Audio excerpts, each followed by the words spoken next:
First of all, let me express my highest appreciation to the Russian Federation Ministry of Defense, as our delegation has been invited to the 4th Moscow Conference on International Security. Currently, with each passing day, the threat to peace and security is increasing in scale of certain state, region, and the world in general, and the international community expresses serious concerns about it. The first cause of all these disasters is tyranny and violence, gross violation of the sovereignty of other countries, overt military intervention, and the threat posed by the USA and other satellites. Regional and international security is directly related to the security of every country and its surrounding. Therefore, I believe that there is a need to acquaint the distinguished participants of the conference with the current intensity on the Korean Peninsula, which is one of the hottest spots in the world, and inform them how the risk of explosion of the war is constrained in this region.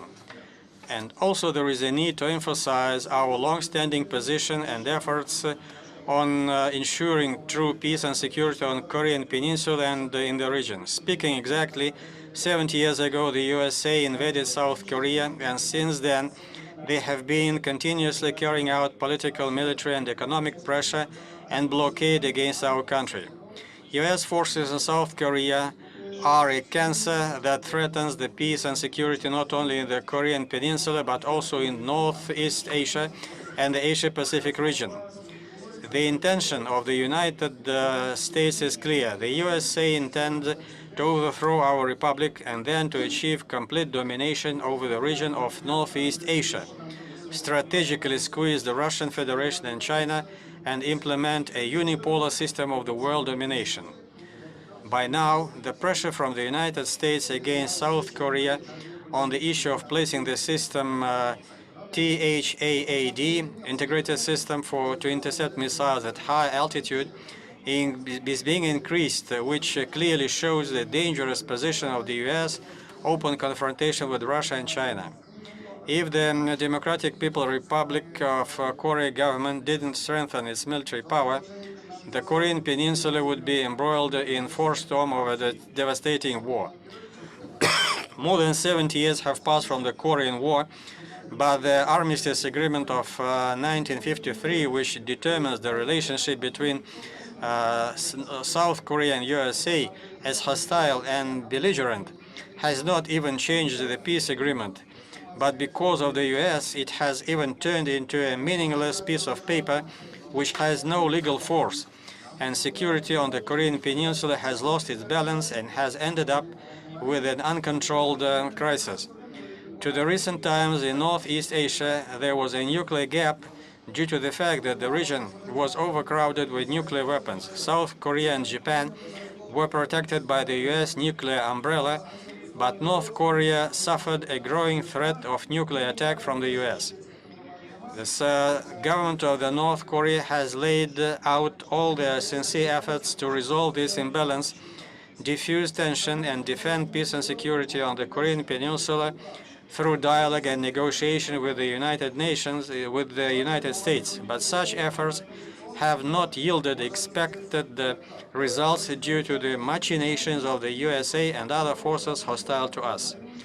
Both Framework Agreement of 1994 and the Joint Communique of 2000 between North Korea and the United States of America did not lead to cessation of the U.S. nuclear threat and hostile policy against the Democratic People's Republic of Korea. North Korea practical initiatives such as the proposal to create a new system to ensure peace on the Korean Peninsula, the proposal to establish the structure of the joint meeting between North Korea and the United States, and trilateral joint meeting between North Korea, South Korea, and USA evoked no comment from the USA. In 2005, on 19th September, the joint statement was issued.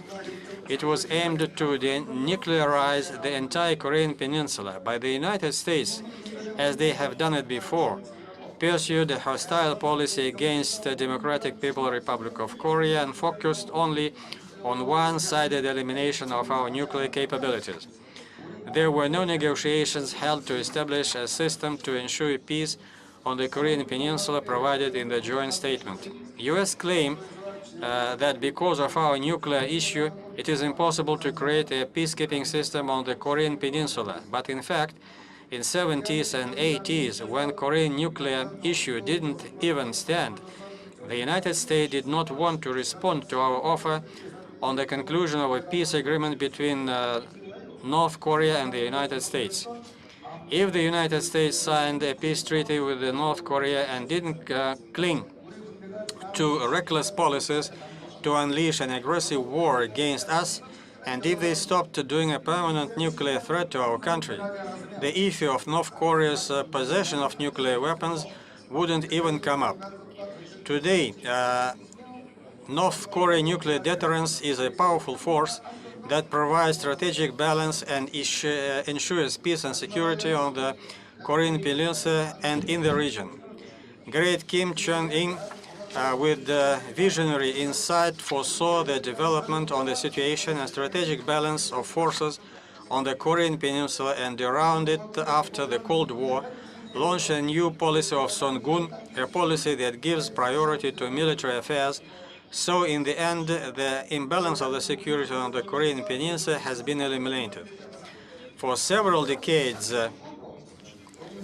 our army held the negotiations and was in military confrontation with the United States, and eventually we came to the following conclusion. The U.S. aggressive nature has not changed. Only a powerful military force can protect us and disrupt the attempt of the imperialists to interfere into our internal affairs. Only it can stop their intentions aimed to start an aggressive war, defend peace and security on Korean Peninsula, Northeast Asia, and the entire world. In other words, the North Korea possession of nuclear weapons is an inevitable result of the hostile policy and nuclear threat from the United States, its strategy aimed to overthrow and suffocate our regime. The North Korea possession of nuclear weapons now represents the efforts directed to eliminate the U.S. nuclear threat via containment of U.S. nuclear forces by our nuclear forces. It is a nuclear deterrent force of Songun Korea that is a priceless treasure which will never give up until hostile policy and nuclear threat of the United States against North Korea is liquidated, and the consecutive line of state economy and nuclear force development launched by the government of North Korea is a permanent strategic line selected by our republic based on the assumption of the best national interests.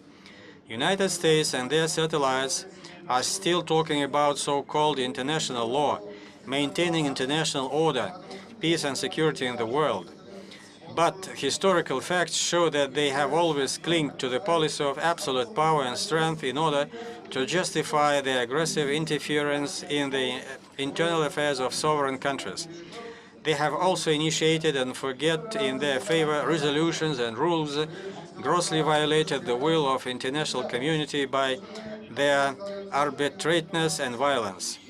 Today's world is a world government of violence similar to the actions of the head of the United States, who in his speech officially announced the decay of our republic, that it is a sovereign state and a full member of the international community.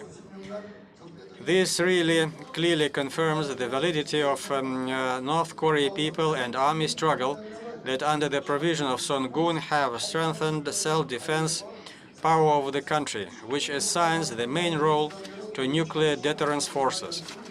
With these forces, our army and people staunchly have defended the sovereignty of the country, which is the life of the nation. The North Korean government will always make all possible efforts to protect the sovereignty and security of our country with military power on the one hand, and on the other to ensure peace and security on Korean Peninsula through peaceful means. Honorable Kim Jong-un, in the New Year's speech, made a historical mission to eliminate the threat of war, to defuse tensions on Korean Peninsula, and to create a peaceful atmosphere. And we, following his vocation, offered the U.S. government to suspend the joint military exercises with South Korea in exchange for the suspension of our nuclear tests and negotiate for the implementation of the proposal. But US and South Korea authorities ignored our fair and generous offer and went on to hold joint military exercises which are still in process. Such ultra-hazardous nuclear war exercises are held annually with the participation of modern weapons, including nuclear strike, and the number of military contingents participating in these exercises increases every year. Thus, the situation on the Korean Peninsula, where the opposing sides have been in a military confrontation for decades, now has escalated to the explosion of a nuclear war because of the military threat on behalf of the USA and their accomplices. If you look closely to the scale, form, content of joint military exercises held by the US and their accomplices, as well as at weapons that are used during these exercises, then you will recognize that these exercises are aimed to eliminate the economic development of our country and never missing a chance to miss a sudden preemptive strike against it, occupying and overthrow our regime. We cannot ignore the fact that all such military exercises were held under the legal protection of the so-called UN Command, which was organized on the basis of UN Security Council resolution taken in 1950, illegally fabricated by the United States. Currently, the USA are trying to turn this ghostly instrument into Asian NATO. Our great leader, Comrade Kim Il-sung and Comrade Kim Chen-il, have given their entire life for the independence and peaceful unification of their motherland. And now the government of North Korea continues to make strenuous efforts for safety resolution of Korean unification in the common interests of our nation under the statement by our nation itself, reaching great national unity, as pointed out by respectable comrade Kim Jong-un. Today, like anyone else, we cherish peace. Korean People's Army, which is the main force of the Songun Revolution, will perform many tasks in different fronts to construct a socialist power and soon implement the great ideas of the respected Supreme Commander Comrade Kim Jong-un, who has decided to accomplish the ideas of the great leader Comrade Kim Jong-un and Kim Jong-un, who sacrificed their lives for the sake of happy life of our people. We will never be caging the peace. The composition of Korean army on war and peace is clear and firm. If the USA and their satellites ignore our patient, peaceful efforts and follow the path of provocation and the imposing of aggressive war, the Korean People's Army, under the slogan to respond to provocation with an instant counterattack, we will come to the end. And thank you for your attention.